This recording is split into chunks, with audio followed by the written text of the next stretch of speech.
तो चलिए आज भारत की आजादी की उस असाधारण कहानी को समझते हैं। एक ऐसा 60 साल का लंबा सफर जिसने एक उपनिवेश को दुनिया के सबसे बड़े लोकतंत्र में बदल दिया। ये सिर्फ इतिहास की बात नहीं है, ये एक राष्ट्र के जन्म की कहानी है।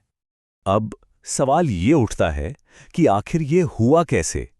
कैसे दुनिया के सबसे बड़े देशों में से एक ने बिना किसी पारंपरिक सेना के आज़ादी हासिल कर ली?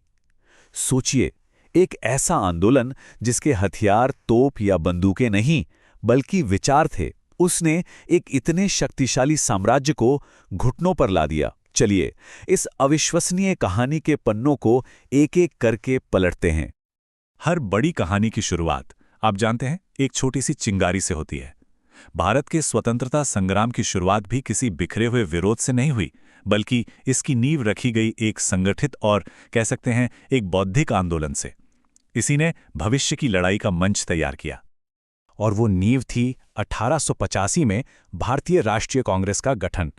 ये एक बहुत बड़ा एक ऐतिहासिक मोड़ था। सोचिए, पहली बार पूरे भारत के पढ़े लिखे लोग एक साथ एक मंच पर आए अपनी आवाज उठाने के लिए। और मजे की बात देखिए, इसकी स्थापना एक रिटायर्ड ब्रिटिश प्रशासक एओ ह्यूम ने की थी और पहले अधिवेशन के अध्यक्ष थे WC बनर्जी। शुरुआत में इस दौर को उदारवादी चरण या मॉडरेट फेज भी कहते हैं। इनका फोकस सिस्टम के अंदर रहकर ही सुधार करना था। इन नेताओं को लगता था कि अगर हम अपनी बात याचिकाओं और मीटिंग्स के जरिए सही ढंग से रखें तो ब्रिटिश सरकार हमारी समस्याओं को समझेगी। देखिए, उनका लक्ष्य एकदम से आज़ादी पाना नहीं था, बल्कि वो चाहते थे कि प्रशासन में भारतीयों की भूमिका बढ़े। लेकिन जल्द ही ये साफ होने लगा कि सिर्फ याचिकाओं से काम नहीं चलने वाला। अब एक नई पीढ़ी उभर रही थी, एक ऐसी पीढ़ी जो ज्यादा उग्र थी और जिसके तरीके और लक्ष्य दोनों ही पहले से कई ज्यादा बड़े और साहसिक थे। और इस नई राजनीति की आग में घी डालने का काम किया 1905 के बंगाल विभाजन ने। देखिए, लॉर्ड कर्जन ने कहा तो ये कि हम प्रशासनिक सुविधा के लिए बंगाल को बांट रहे हैं, लेकिन असली मकसद कुछ और ही था। वो राष्ट्रवाद के इस बढ़ते हुए गढ़ को तोड़ना चाहते थे। पर हुआ क्या? इसका असर बिल्कुल उल्टा पड़ गया। बंगाल विभाजन के खिलाफ जो विरोध हुआ, उसका तरीका पहले कभी नहीं देखा गया था। यहीं से जन्म हुआ स्वदेशी और बहिष्कार आंदोलन का। लोग सड़कों पर उतर आए, विदेशी कपड़ों की होली जलाई जाने लगी और सबने कसम खाई कि अब से सिर्फ भारतीय सामान ही इस्तेमाल करेंगे। ये एक बहुत ही बड़ा मोड़ था, क्योंकि अब आज़ादी की लड़ाई सिर्फ बड़े बड़े नेताओं की मीटिंग्स तक सीमित नहीं रही, वो आम जनता के घर घर तक पहुंच गई थी। और इसी विभाजन का असर कांग्रेस के अंदर भी दिखा। दरारें और गहरी हो गईं और फिर 1907 की सूरत अधिवेशन में कांग्रेस में सीधी सीधी फूट पड़ गई। पार्टी दो गुटों में बंट गई। एक तरफ नरम दल जो अब भी बातचीत से सुधार चाहते थे, और दूसरी तरफ गरम दल। इनका नेतृत्व कर रहे थे बाल गंगाधर तिलक जैसे नेता, जिनका एक ही नारा था, स्वराज मेरा जन्मसिद्ध अधिकार है और मैं इसे लेकर रहूंगा। ये जो वैचारिक लड़ाई थी ना, ये आंदोलन के लिए एक बहुत बड़ा टर्निंग पॉइंट साबित हुई। पहले विश्व युद्ध के बाद भारतीय राजनीति के मंच पर एक ऐसे शख्स की एंट्री हुई जो स्वतंत्रता संग्राम की पूरी दिशा ही बदलने वाला था। जी हां, ये गांधी युग की शुरुआत थी। जब गांधी जी भारत लौटे तो माहौल में पहले से ही काफी गर्मी थी। 1919 में ब्रिटिश सरकार एक नया कानून लेकर आई, रॉलेट एक्ट। अब ये एक ऐसा दमनकारी कानून था जो सरकार को ये पावर देता था कि वो किसी भी भारतीय को बिना कोई मुकदमा चलाए सीधा जेल में डाल सकती थी। लोगों ने इसे काला कानून का नाम दिया और इसके खिलाफ आप सोच सकते हैं पूरे देश में गुस्से की एक लहर दौड़ गई। और इसी विरोध के बीच 13 अप्रैल 1919 को अमृतसर के जलियांवाला बाग में वो हुआ जिसने पूरे देश की आत्मा को झकझोर कर रख दिया।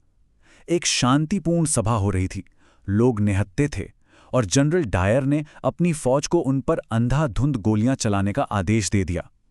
इस वहशी हत्याकांड के बाद अंग्रेजी न्याय पर भरोसा करना ज्यादातर भारतीयों के लिए नामुमकिन हो गया था। अब इसी उथल-पुथल भरे माहौल में गांधी जी ने अपना सबसे ताकतवर हथियार सामने रखा, सत्याग्रह। देखिए, ये सिर्फ अहिंसा नहीं थी, इसका मतलब था सत्य के लिए आग्रह। इसका सीधा सा सिद्धांत था, गलत कानूनों को शांति से तोड़ो और अपने नैतिक बल से सामने वाले के ज़मीर को जगाओ। ये लड़ाई का एक ऐसा क्रांतिकारी और बिल्कुल नया तरीका था जो दुनिया ने पहले नहीं देखा था। और गांधी जी के नेतृत्व में ही स्वतंत्रता संग्राम पहली बार सही मायनों में एक जन आंदोलन बना। मतलब अब ये कुछ लोगों की लड़ाई नहीं थी, पूरा देश लड़ रहा था। चाहे वो 1920 का असहयोग आंदोलन हो या फिर 1930 का वो ऐतिहासिक दांडी मार्च जिसने सविनय अवज्ञा आंदोलन की शुरुआत की। इन आंदोलनों ने लाखों करोड़ों आम भारतीयों को, किसानों को, मजदूरों को, छात्रों को, सबको एक साथ लाकर सड़कों पर खड़ा कर दिया था। दूसरा विश्व युद्ध छिड़ा और इसने पूरी दुनिया का नक्शा ही बदल कर रख दिया। और इसी ग्लोबल उथल-पुथल के बीच भारत की आज़ादी की लड़ाई भी अपने आखिरी और सबसे निर्णायक दौर में पहुंच गई। साल था 1942 और अब गांधी जी ने अपना सबसे शक्तिशाली नारा दिया, करो या मरो। ये भारत छोड़ो आंदोलन का बिगुल था, एक सीधा और साफ संदेश ब्रिटिश सरकार को कि अब बातचीत का समय खत्म हो गया है और हमें पूरी आज़ादी से कम कुछ भी मंजूर नहीं है। इसके बाद तो घटनाएं बहुत तेजी से घटी। दूसरा विश्व युद्ध खत्म होते होते ब्रिटिश सरकार की कमर टूट चुकी थी और अब वो सत्ता सौंपने के लिए तैयार थी।